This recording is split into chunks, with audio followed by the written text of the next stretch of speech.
Bé, vaig decidir escriure aquesta història un poc perquè va ser un cas que me va cridar molt l'atenció en el seu moment i durant 1 o 2 anys que va passar entre el cas real i que vaig haver d'escriure això, sempre havia tingut un poc aquesta idea d'investigar una mica què va passar i sobretot el tractament mediàtic del cas, que és el que més me va impactar en aquest moment i crec que és una història que és necessari que se sàpiga.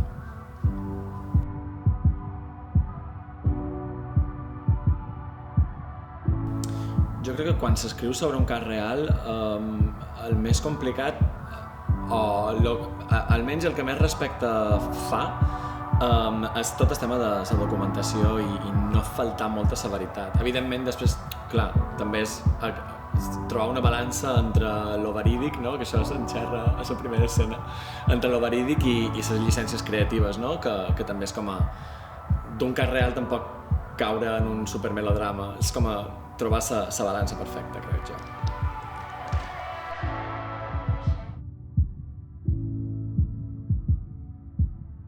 De la posada en escena d'en Nelson, crec que el que més destacaria és l'agilitat i el dinamisme. No? Crec que acompanya molt bé el dinamisme que ja té el text, crec que com que ho eleva, no? Eleva aquest dinamisme i les emocions a flor de pell. Crec que és molt guai la posada en escena, sí.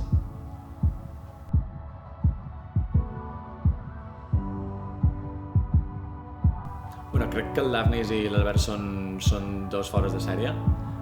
Me vaig posar molt content. El Daphnis ja ho sabia perquè amb en Daphnis ja havíem treballat amb aquest text en el torneig de dramatúrgia Balears i la veritat és que apostés per aquest text i que el volgués tirar endavant va ser tot un honor i comptar amb l'Albert és brutal, té una química increïble i és molt guai. Estic molt content.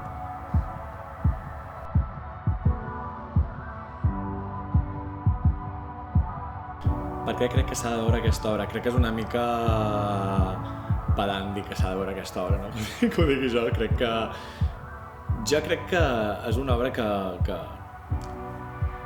que impacta bastant, no? I a més les persones que ja han vist algun assaig és el que mos diuen, no? Que enganxa, que atrapa i que tracta uns temes que per ventura no estan molt damunt la taula i que és important tenir-les.